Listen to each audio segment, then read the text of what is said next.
Newly married couples that break COVID-19 rules are forced to spend a night inside a stadium. There's a cannabis ambulance that makes house calls. And Poland plans pensions for dogs and horses. These are the weird stories for Thursday on Weird AF News, the only daily weird news podcast hosted by a comedian. I'm Jonesy. I'm so grateful that you're here. I have some weird stories from all around the world. Come on. Rwanda punished newly married couples for breaking COVID-19 rules with a night inside a stadium. That doesn't sound like punishment to me. Would you get to watch a free soccer match? Oh, no, not the stadium where they play sports and U2 plays concerts. Footage of Rwandan newlyweds and family guests forced to spend their wedding night in a stadium for breaching coronavirus rules has sparked criticism. Oh, their wedding night. That's a little different. I just thought it was some random night. They make them go their wedding night?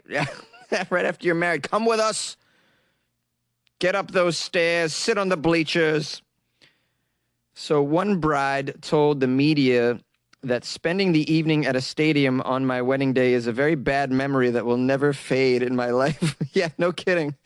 On your wedding day, it's pretty bad. This is not what you planned. This isn't exactly a honeymoon. She added, this inflicted pain, this shaming people like this doesn't make us fear coronavirus or observe measures. It's just cruel. Police in the capital of Rwanda had stopped at least 3 weddings over the Easter weekend because they exceeded the maximum of 20 attendees. This is the sort of punishment they're doling out for breaking COVID maximum attendee rules, apparently.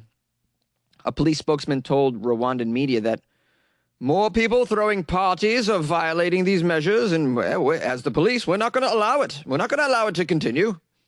Some people online say that the officers in Rwanda were going way too far by unlawfully holding people for night hours inside stadiums, while others praised the police for taking some sort of action to keep them safe.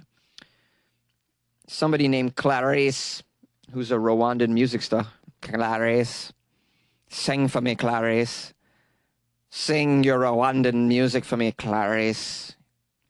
She tweeted, this act lacks humanity, and this is an eternal pain to the couples and their children. Yeah, I mean, the whole family, because they just take your whole family, whoever's at the wedding, your friends as well, and just bring you to a stadium by gunpoint, I assume. This is Rwanda. This is crazy. Imagine going to attend your friend's wedding and then ending, like, then you spend the night inside a soccer stadium. Just said, didn't plan this. If I fly to your wedding and then that night we get like arrested and put in a stadium, I'm going to be so pissed. Rwanda's response to COVID-19, by the way, has been praised internationally. Oh, did you know that? But activists have deplored the deep human rights violations that have gone on. And this is clearly another one of those cases. I mean, the rough part is that it's their actual wedding night. I mean, can you just give them a fine and have their night to themselves? I get it, though. They're just trying to crack down. If you're told to not have any gatherings and people have gatherings, you have to punish them. Just seems like a strange way to do it. Put them in the stadium. I wonder if they leave the lights on. Do they shut the lights off? I need to see a video of this. Oh, no, the lights are off. Oh, this is a sad scene. There's a photo of a bride all alone in one of the bleacher seats. Where's her husband? Somebody behind her's got a blanket over their head. Looks like they're just trying to stay warm. It looks extremely cold. It's outside. That looks punishing for sure. Looks like they made them sit in a very cold stadium on a chilly night. Yeah. This is just... I feel terrible for so many brides. It's supposed to be the greatest night of your life, and here you are freezing your ass off in a stadium in Rwanda. Didn't see it like this. I don't see anybody taking photos now in the stadium. Oh, you got any photos of your wedding night? Yeah, I don't want to show you those. Yay! There's a cannabis ambulance, and it's making house calls in the state of Maine. As the cannabis industry continues to bloom in the United States, and specifically in the state of Maine, shout out to New England, where I'm from. Additional businesses that are tied to the cannabis industry are likely to pop up as well. Just like the craft beer industry, it's all about being memorable and standing out from your competition. Say hello to the Cannabis Ambulance, something that's most definitely standing out and very memorable. Woo, woo, here it comes, the Cannabis Ambulance. Ooh, I want to ride in the Cannabis Ambulance. Come save me, Cannabis Ambulance. This is the best way to get to the hospital. Are you feeling some pain? Just smoke this. We're almost at the ER. So this article has a series of questions that are then answered all about, you guessed it, the Cannabis Ambulance. The first question is, what does the Cannabis Ambulance do? Yes, I'm curious as well. Does it save your life and get you high? Does it give you the munchies on the way to the hospital? Well, the Cannabis Ambulance.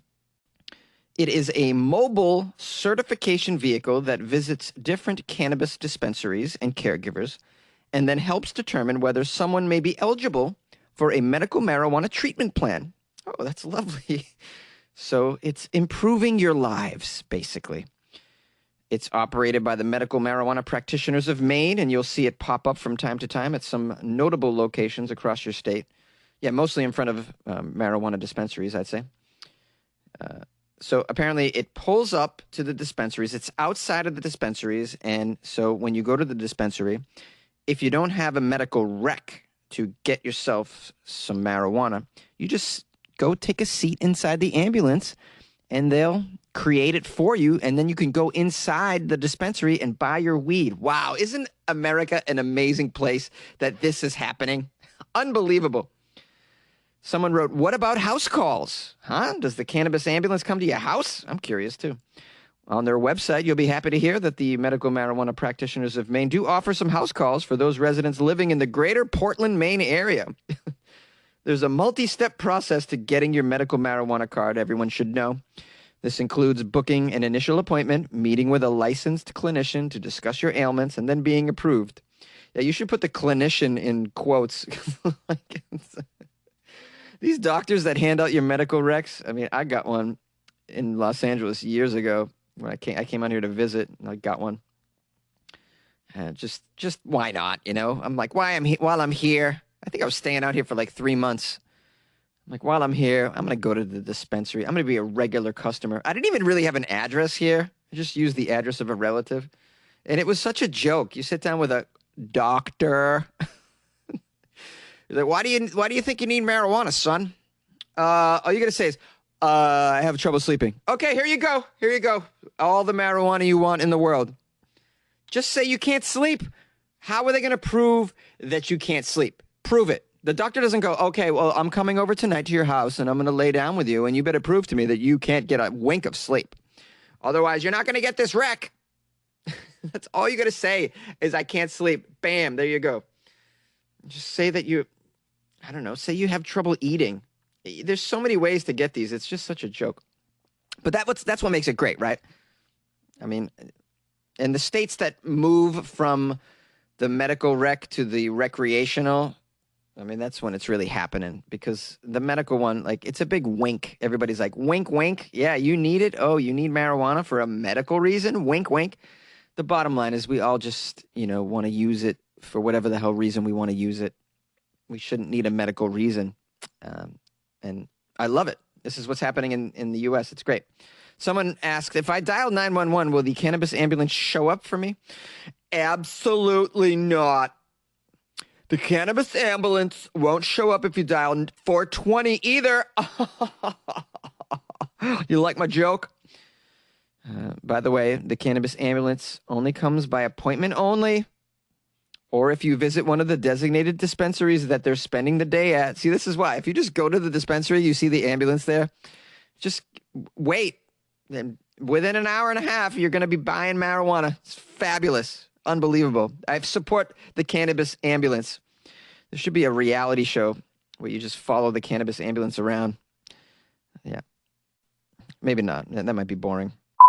You like podcasts? You're listening to my podcast. Maybe you thought to yourself, I'd like to make a podcast Too difficult? No, not with Anchor. Anchor has free creation tools that allow you to record and edit your podcast from your phone or your computer.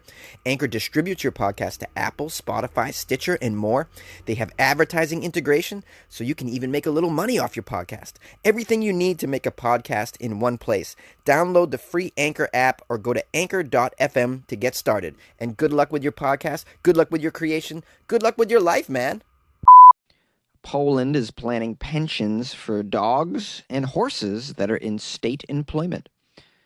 They locate survivors in collapsed buildings. They track down fugitives, foil drugs and explosives smugglers, and they help control rowdy crowds, all in exchange for food and lodging and the occasional pat on the head. But when retirement time comes, state care ends for the dogs and horses that serve in Poland's police, border guard, and fire services. They are often given away with no safeguards for their future welfare whatsoever.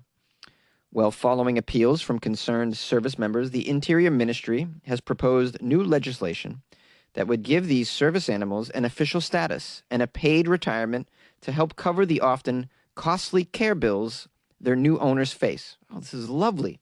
You get a home, and you get some retirement funds to take care of you. If you're a horse or a dog, maybe you can retire at the beach. So the Interior Minister, Mariusz Kaminski, described the new law as a moral obligation which should get unanimous backing when presented in Parliament for approval in a few months. Here's a quote. "More than one human life has been saved. More than one dangerous criminal caught, thanks to the animals in service to our country." This new law would affect some 1,200 dogs and more than 60 horses currently in service. Each year, about 10% of these animals are retired, according to the ministry. Most of the dogs are German or Belgian shepherds. One of the police officers, with a name I can't pronounce, says that retired dogs almost always require expensive medical care to deal with complaints such as strained hind joints and other ailments. The pension money will certainly be a great help and will make things easier for them later on in life. The bill would confirm the unwritten rule that the animals' handlers have priority in keeping them before they're offered up for adoption. More importantly, it would extend state responsibility for the animals into retirement time and secure financial support for the owners of these animals and caretakers of these animals. This is lovely. What a nice thing to do. I mean, I'll probably never get a pension of any sort in my life, but it's nice that the animals are having it right now. Well, they probably need it more than me, let's be real. In Warsaw, a mounted police officer with a name I can't pronounce says he will have to pay the stabling fees for his 13-year-old horse if he were to keep him after retirement. A stable box near Warsaw can cost about $650 a month. The average pre-tax monthly salary in Poland is some $1,400. On patrol with a sergeant, I'm going to try and say her name because it looks beautiful. Katarzyna Kosinska, riding her 13-year-old Romeo II,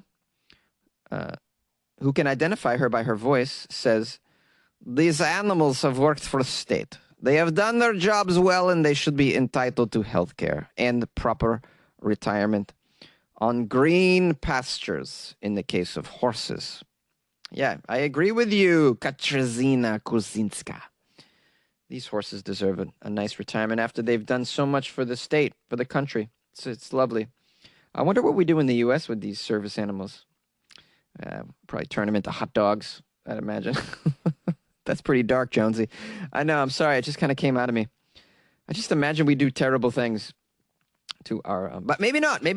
Maybe PETA, the all-powerful PETA, has stepped in and done something about it. Anybody know? I think this is lovely, though. Taking care of the animals. Anyone who does dangerous chores for the country should be, compensated later in life, whether you're an animal, a human, or whatever. Well, thank you, my consumers of weird news, for joining me yet again. We do weird news 5 days a week around these parts. You know it. And tomorrow's Friday. You know what that is. Florida Friday. So Please, if you come across any weird Florida news from the previous week, send it on over. My email's funnyjones@gmail.com. Or you can send them through the Instagram as well, @funnyjones. Or you can go to weirdafnews.com and submit links through the website as well. There's many ways in which to get me stories. So if you've come across one, please send it on over. Don't hesitate. And also say hello. I'll write you back. I want to give thanks to a new patron. Just joined this morning. I was happy to see the email. AJ Warsawski, which is an amazing name. AJ Warsawski. I mean, it just sounds like a very successful athlete, right? I'd imagine he's a baseball player? AJ Warsawski? Or are you one of these people who participates in the world's strongman contest? AJ Warsawski's lifting trees now. Thank you, AJ. I appreciate your support. Thanks for joining the Patreon. Please enjoy the extra weird content that lies inside the Patreon, which you have now unlocked by being generous and supportive. So thank you. I hope you have a great weekend. You guys can always join the Patreon just like AJ Warsawski did, that rock star, the guy who lifts very small cars and tosses them across a field. Patreon.com/weirdafnews or go to weirdafnews.com. I got a nice little care package from one of my biggest supporters, huge fan of Weird AF News. She calls the show very often. Big shout out, a lot of love to Kirsty from England.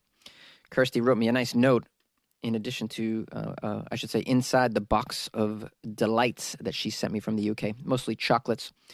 To Jonesy, this is some nice sweets and chocolates from the UK. Thanks for making me laugh. And I got to say, these chocolates look amazing. Some of them look sort of familiar because they're the Cadbury brand, which I'm familiar with, and we have them in the U.S. I think Cadbury is a worldwide phenomenon. But then there's another company called McVitie's, which I've never heard of or seen before. I can't wait to try those. And then something called Jaffa Cakes, which I've never heard of, which I can't wait to dive into as well. I'll make videos of me trying these weird treats and probably shove them into the Patreon so you guys can watch me give reviews of weird treats from around the world that are sent to me from my listeners. If you want to send me something yourself, just reach out to me. I'm allergic to tree nuts, please, so just keep in mind. I'm also allergic to anthrax, so don't send me any anthrax bars, please. I don't want that as well. Or Sour Patch Anthrax Kids. I can't have that as well. Stupid.